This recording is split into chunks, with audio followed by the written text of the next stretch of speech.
সম্মানিত দর্শক, আসসালামু আলাইকুম। এইটা সেই ভাই, এই যে আমি এই যে নার্সারি থেকে আমার ভিয়েতনামি 12 মাসি মালটা বলে এই যে গাছটা দিয়েছিল, এই যে গাছটা। তো যারা আমার ভিডিও কন্টিনিউ দেখেন, আপনারা দেখছেন আমি ভিডিও ছাড়ছি। এটা আমি কবে আনছিলাম? আজ থেকে 15 দিন আগে। এই 15 দিন আমি একটা ছায়াযুক্ত স্থানে ফেলে রাখছি। এখন এটারে রোপণ করব, মানে স্থান পরিবর্তন করব। আমি এখন টপে নেব। তো আমরা যাতে আমরা ন্যাচারাল কোনো ন্যাচারালভাবে সব সার ব্যবহার করি, আমরা কোনো জৈব সার ব্যবহার করি না। তো আমি ন্যাচারালভাবে কীভাবে আমি মাটিগুলো প্রস্তুত করে কীভাবে প্রস্তুত করলাম এবং কীভাবে রোপণ করি আপনারা একটু দেখেন।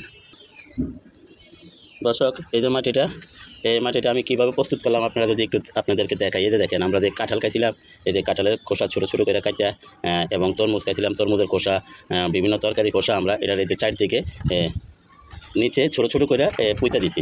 পুঁতা দিয়ে উপরে মাটি দিয়ে ডেকে দিছি, এবং অন্য তরকারি খোসাও দিছি। যদি আমরা দেখি, এই যে দেখেন, এটা আপনার এই যে বাঙ্গির খোসা।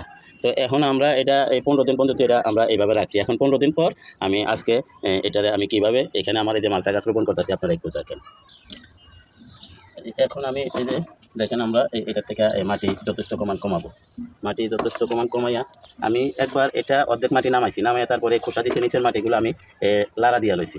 তো নিচের মাটিগুলো লাড়া দিয়া লওয়ার পরও এই যে দেখেন, এই যে আমরা যদি দেখি একটু, দেখেন এই যে কাঁঠালের এই যে কাঁঠাল কাইটা চলকা কাইটা ছোটো ছোটো করে আমরা দিচ্ছি। এটি সার হিসাবে আমরা ব্যবহার করছি।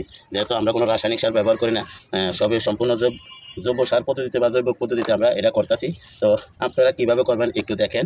আমরা যদি ন্যাচারাল সার ব্যবহার করি তাহলে জিনিসটা আমরা আর কি পিওর খাবো। আর যদি আমরা জৈব সার রাসায়নিক সার ব্যবহার করি তাহলে আমরা মনে করেন হয়তো গাছ মারা যেতে পারে। যেহেতু আমরা কোনো অরিজিনাল কৃষক না, অরিজিনাল চাষি না, তাই আমরা তেমন কোনো বুঝি না।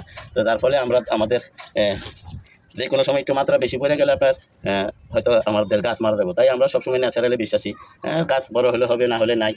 ফল 20টা জায়গায় 5টা ধরবো, তাতে আমরা আলহামদুলিল্লাহ। কিন্তু আমরা কীভাবে করতেছি আপনারা এই যে দেখেন, এই যে কাঁঠালের বিচি দিয়েছিলাম, কাঁঠালের বিচিও পছন্দ হচ্ছে। এখন আমি আবার এই যে নিচের মাটিগুলোর একটু এই যে দেখেন উল্টাই নেবো। নিচেরটা উপরে একটা নিচে, যেহেতু আমরা এখানে জৈব সার ব্যবহার করছি, মানে তরকারির নিচটাগুলো আর কি। এই যে দেখেন, সবে তরকারি নিচটা। এই যে দেখেন, আমরা যদি দেখি, এই যে দেখেন গাছ। তো ফাঁক দিয়ে আপনাদেরকে আরেকটা কথা বলি, আমরা যদি গাছে আপনার তরকারি খোসা ব্যবহার করি, তরকারি খোসাগুলো ব্যবহার করি, তাহলে আমরা কিন্তু এরকম অনেক পদের গাছ পাবো। আপনারা বলতেও পারবেন না, অটোমেটিক দেখবেন গাছের এই মাটির চারদিক দিয়ে আপনার বিভিন্ন গাছ উঠে ভরে গেছে। আপনার ইচ্ছা করলে এখান থেকে অন্য জায়গায় এভাবে রোপণ করতে পারবেন। তো দেখেন আমি এখন কীভাবে করতেছি। আমি এখন নিচের মাটিটা উপরে দেবো, উপরে মাটিটা নিচে দেবো। তার কারণ উপরের যে মাটিটা আমাদের তরকারি খোসা পচাগুলো, এগুলি তো আপনার মোটামুটি সার হয়েছে। এই যে দেখেন গাছ উঠতেছে, আপনাদেরকে বলি যে এই যে দেখেন গাছ উঠতেছে, অনেক গাছ তরকারি খোসার থেকে। তো আমরা এই যে দেখেন, তাই আমরা এখন এইভাবে আমরা রোপণ করার চেষ্টা করবো। নিচের মাটিটা উপরের মাটিটা নিচে। তারপরেও আমরা কিন্তু আবার যখন আমি এই আমরা তরকারি খোসা দেখি, যখন এখানে দেখি, তখন আমি উপরের মাটিটা নিচে দিয়েছিলাম, নিচের মাটিটা উপরে দিয়েছিলাম। কারণ উপরের মাটিটা আপনার রোদ লাগে সর্বক্ষণ, ওটা ভিটামিন ডি পাই না। যার ফলে আমরা উপরের মাটিটা যদি নিচে দেই, নিচের মাটিটা কিন্তু নর্মাল থাকে, কারণ এটা রোদ লাগে না, তাই ভিটামিন ডি তেমন এটার সাথে সংযুক্ত হয় না। এখন দেখেন আমরা কীভাবে রোপণ করবো। এই যে দেখেন, এখন আমরা এটার একটু ঢাকি দিয়ে নেই, নাইলে আবার পরবর্তীতে এই যে আরও যাবে। যদি আমরা আরও যাবাই, আরও যাবে। তো আমরা এখানে যে সারগুলো আছে, এই সারগুলো যেগুলি এখনও ভালোভাবে পচে নাই, আমরা এই সারগুলো যে আমরা এই নিচে দিয়ে দিতেছি। কারণ নিচে তো আর দেওয়া হবে না, আমরা সাইডে আরও দেবো। সাইডে আমরা হয়তো 8 দিন 10 দিন পর বা সপ্তাহখানিক পর আমরা সাইডে তরকারি খোসা ব্যবহার করবো, কিন্তু নিচে তো আর দেওয়া হবে না। তাই এই যে নিচে আমি এই যে যেগুলি অনেক ভালোভাবে পচে নাই, এই সারগুলো আমরা নিচে ব্যবহার করতেছি। আপনারা যদি একটু দেখেন, এগুলো আমি নিচে দিতেছি। তার উদ্দেশ্য এগুলো আস্তে আস্তে পচবো, নিচে সার পাইব। যেহেতু আমরা কোনো রাসায়নিক সার ব্যবহার করি না, আমরা সবসময় জৈব সার ব্যবহার করি, তাই ভাই আমাদের গাছ তো মনে করেন তেমন একটা সুবিধা বেশি একটা ভালো হয় না। তবে জৈব সারের উপকার হলো যে আপনার গাছের কোনো ক্ষতি হবে না। হয়তো যে এখানে 10টা ফল ধরবো, এখানে 2টা ফল ধরবো। আর রাসায়নিক সারের সমস্যা তো আপনারা জানেন, একটু বেশ কম হলে হয়তো গাছের বড় ধরনের ক্ষতি হয়ে যেতে পারে। আর তাছাড়া এখানে আমরা যেখানে থাকি, এখানে আশেপাশে কোনো সারের কোনো ব্যবস্থা নাই। তো এই যে দেখেন, এখন আমরা এটার একটু এই যে মাপ দিয়ে নিলাম, এই যে বাস এটা মাপ দিয়ে নিলাম। এটা কিন্তু এটা সমান হয়েছে। এবং নিচে যে আমরা তরকারি উচ্ছিষ্টগুলো দিলাম, এগুলি যদি আর একটু পচে তাহলে আর একটু নিচে দেবে, তো আরও 4 আঙ্গুল নিচে দেবে। তাতে আমাদের সমস্যা নাই। তাই আমরা প্রয়োজনে আর একটু মাটি দিয়ে নিই। আমরা ঠিক এইভাবে মাপ দিয়ে নেব। আমরা টবে গাছ রোপণ করার সময় আমরা ঠিক এইভাবে মাপ দিয়ে নেব, কারণ এই মাপটাই ভাই আসল। কারণ এই আমাদের যে কমলা জাতীয় যে গাছ আছে, কমলা, লেবু জাতীয় কমলা গাছ বা মালটা গাছ, সব গাছে আমাদের এই চারদিকে শিকড় থাকে। আমরা যদি একটু দেখি, আচ্ছা, একটু পরে দেখাইতেছি আপনাদেরকে। আমি এখন এটা বাইর করার ব্যবস্থা করি।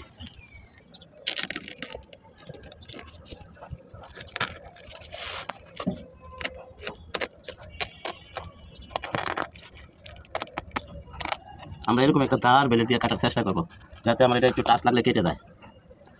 দর্শক, এই যে দেখেন একটা শিকড় এখানে ঢুকে রয়েছে। শিকড়টা আমি কীভাবে কাটতেছি দেখেন। শিকড়টা আমি কাটবো না, এই যে খালি আমার সুতাটা কাটা দিচ্ছি। সুতাটা কাটা দেওয়ার পরে এই শিকড়টা আলাদা হয়ে গেছে। এই যে ঠিক আমরা এইভাবে করার চেষ্টা করবো, কিন্তু বেলেটটা অনেক দাঁড় হতে হবে। তো আপনারা ঠিক এইভাবে করার চেষ্টা করবেন, যাতে আমাদের গাছের শিকড় যাতে কোনো ক্ষতি না হয়। দর্শক, এই যে দেখেন এই শিকড়গুলো আপনার এই যে পলি ব্যাগের এই সুতার ফাঁকে ফাঁকে এই যে দেখেন এখানে আসা রয়েছে। তো আমরা যদি শিকড়টা যাতে আমাদের শিকড়টা ক্ষতি না হয়, তাই আমরা কীভাবে এই আস্তে আস্তে করতেছি। আপনারা দেখেন ভাই, ভিডিও তো অনেক বড় হয়ে গেছে, তাই আমি আপনাদেরকে এই যে টাইনে টেনে দেখানোর এই যে ব্যবস্থা করতেছি। আপনারা একটু কষ্ট হলেও দেখেন। এই যে দেখেন আমি শিকড়টারে আস্তা এই যে দেখেন আস্তা বাইর করছি। এই যে দেখেন শিকড়গুলো আলহামদুলিল্লাহ আমার কোনো ক্ষতি হয় না। দর্শক, এখন আমি কীভাবে করলাম আপনারা ভিডিও দেরি হয়ে যায় দেখে আপনাদেরকে টানা টেনে দিয়েছি। প্রথমে আমরা এইভাবে থাকা অবস্থায় মাটিটারে চেপে চেপে নেব। মাটিটা যদি আমরা চেপে চেপে না নেই, তাহলে আমরা পলিথিন খোলার সাথে সাথে গাছটা আলগা হয়ে দেবো। তারপর আমি এটা এরকম 3 ভাগ 4 ভাগ করছি। কইরাই যে দেখেন শিকড়গুলো আপনার এই ব্যাগের ভিতরে ঢুকে গেছে। আমি এই একটা একটা করে সুতা কেটে আলাদা করছি। এখন আমরা রোপণের সিস্টেমে যাবো ইনশাআল্লাহ। আপনারা দেখেন, এই যে দেখেন বিসমিল্লাহির রহমানির রহিম। এই যে দেখেন আমার গাছটা কীভাবে আলহামদুলিল্লাহ আস্থা বয়ে গেছে। দেখেন আপনারা একটু কষ্ট হলেও দেখেন। তো অনেকে আমার কমেন্ট করছে যে আমরা এই টবে যে নার্সারি থেকে গাছ আনার পর খুলতে গেলে এই শিকড় কেটে যায়। তো শিকড় দিয়ে একটা কাটতে তেমন সমস্যা নাই। দেখেন আমারও একটা শিকড় কাটছে, কিন্তু বেশি কাটে নাই, মাত্র এই একটা শিকড় আমার নষ্ট হয়েছে। আর নাইলে আমি পুরাটা আপনার আস্থা ইনশাল্লাহ উঠেছি। তো আমরা সর্বপ্রথম যে কাজটা করতে হবে, পলি ব্যাগ থাকা অবস্থায় আমরা চারদিকে এরকম চেপে চেপে চেপে চেপে মাটিটা এরকম চাকা করতে হবে। তো দয়া করে আমার চ্যানেলটা সাবস্ক্রাইব করেন এবং বেল আইকনটা বাজিয়ে দেন, আমি যাতে এই ধরনের ভিডিওগুলো ছাড়ার সাথে সাথে আপনাদের হাতে পৌঁছে যায়, আপনারাও দেখতে পারেন, শিখতে পারেন, জানতে পারেন। তো ইনশাল্লাহ সামনে আমাদের আরও ভিডিও আসতেছে কাটিমন আম বা অন্য আম। তো আমরা এই ভিডিওগুলো দেওয়ার চেষ্টা করবো। তো দেখেন এখন আমি এখানে কী দিতেছি। এই যে আমাদের এক জায়গায় যে ভাঙ্গি খেয়েছিলাম, তারপরে যে লেবু শরবত খাইছি বা তরকারি কষা আলু ভেন্ডি, এগুলি আমি এই যে দেখেন আগে চারদিক দিতেছি। যেহেতু আমার জায়গা আছে, আমার এই গাছের ভিটামিনের জন্য এটি ফালানোর দরকার নাই। বাঙ্গির গাছ উঠে দেবো, আমি জানি বাঙ্গির বিচি গাছ উঠে দেবো, কিন্তু বিচির গাছ উঠলে আমি এটিকে চাইনা টেনে ফালাই দেবো, কারণ আমার এগুলি প্রয়োজন নাই। এই যে দেখেন আমি এইভাবে দিতেছি। ভাই ভিডিও তো ভাই বড় হয়ে যাইতেছে, আমি একটা দিব না, আমার বড় গাছ উঠবে। তো আমরা যা যা খাওয়া হয়েছে সবে ইনশাল্লাহ দেওয়ার চেষ্টা করতেছি। আর আপনারা এইভাবে দেওয়ার পরে যদি গাছ হয়ে যায়, আপনারা গাছগুলো টাইনে টেনে ফালাই দেবেন। আর যদি টপ থাকে বা বাড়ির আঙ্গিনা হয়, তাহলে আপনারা এগুলি অন্য জায়গায় নিয়ে রোপণ করবেন।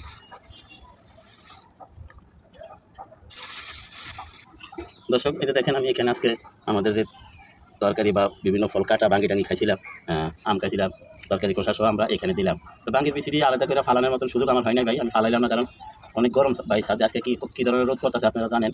আজকে মনে হয় এই 44 বা 45 ডিগ্রি হতে পারে তাপমাত্রা। তাই আমি ফালাইলাম না। যদি বাঙ্গির গাছগুলো আমি টাইনে টাইনে ফালাই দেবো, আপনারা রাখবেন না, কারণ এখন এই গাছগুলো রাখলে, এই বাঙ্গির গাছগুলো রাখলে এগুলি সব সার শোষণ করে নেব, যত ভিটামিন আছে সব শোষণ করে নেব। এবং আমাদের যে দাগি পচা কাঁচামরিচগুলো আমরা এই যে ফালাই দিলাম, দেখেন আপনারা ঠিক ফালাই দেবেন। এই ফালাইয়া দিয়ে মানে আমরা সব গাছের করে দেবো। এখন আমরা মাটি দেবো। আমি কীভাবে দিতেছি দেখেন। এই যে আগেও বাঙ্গি গাছ ছিল, এই যে বাঙ্গি গাছ আমি ভাঙ্গা ফালাইলাম। পচা সার হোক, কোনো সমস্যা নেই, যেহেতু আমরা কোনো রাসায়নিক সার ব্যবহার করি না, আমরা যাতে ন্যাচারালি বিশ্বাসী, তো আমরা ন্যাচারালে ইনশাল্লাহ চলবে। তো দেখেন আমি কীভাবে দিলাম, আপনারা ঠিক এইভাবে দিবেন। তাই আমি যে এখন আর একটু কথা আপনাদেরকে বলে দেই। এই কথাটা হলো যে ভাই, আমরা যে এখন এখানে তরকারি কষা দিলাম এবং উপরে মাটি দিলাম, 2 থেকে 3 দিন পর এই জায়গাটা আবার গ্যাপ হয়ে দেবো, কারণ এগুলো যখন পচে দেবো তখন আবার গ্যাপ হয়ে দেবো। তখন আমরা এই বাকি মাটিগুলো আবার এখানে দেবো। 2 থেকে 3 দিন পর এভাবে আবার চেপে চেপে দিলে আবার সবগুলো মাটি এখানে লাগবে। তো এখন আর পানি দেবো না, যেহেতু মাটিগুলো ভিজে আছে। এবং আমি যে গাছটা রোপণ করছি, এই গাছটাকে আমি সকালে ভালোভাবে ভিজিয়ে দিয়েছিলাম। এই যে দেখেন, আপনারা যদি দেখেন, এই যে ভালোভাবে ভিজিয়ে দিয়েছিলাম, কারণ আমি আজকে আর দুপুরে যেহেতু গাছ লাগাবো, তো এই গরমের টাইমে আর পানি দেওয়া হবে না, তাই আমি সকালে ভালোভাবে এই গাছটাকে আমি ভিজিয়ে দিয়েছি, কারণ দুপুরে প্রচুর রোদে আমরা গাছে পানি দেবো না। এই যে আমার ইনশাল্লাহ গাছ রোপণ হয়ে গেছে, আপনারা দেখেন একটু। এই যে আমার এই ভিয়েতনামি 12 মাসি মালটা গাছ রোপণ হয়ে গেছে ইনশাল্লাহ, আপনারা দেখেন। এবং আমরা যদি আর একটু দেখি যে এখানে একটা আপনার এই যে কুশের মতো দেখা যাইতেছে, এটারে আমি রাখবো না, এটারে আমরা এই যে কেটে দেবো, একটু বাড়াইয়ে কাটবো, কারণ এখানে যদি আপনার নতুন কুশি বের হয়, তাইলে আমার এই কাপড়ের জায়গায় বৃদ্ধি হবে না। তাই আমরা এটারে ভেঙে দেবো বা কেটে দেওয়ার চেষ্টা করবো। তো আবার বলছি, দয়া করে আমার চ্যানেলটা সাবস্ক্রাইব করেন এবং বেল আইকনটা বাজিয়ে দেন, আমি যাতে এই ধরনের ভিডিওগুলো ছাড়ার সাথে সাথে আপনাদের হাতে পৌঁছে যায়, আপনারা দেখতে পারেন, শিখতে পারেন, জানতে পারেন। তো সবাইকে ধন্যবাদ জানিয়ে আজকের মতো এখানে রাখি। আসসালামু আলাইকুম ওয়া রাহমাতুল্লাহি ওয়া বারাকাতুহু।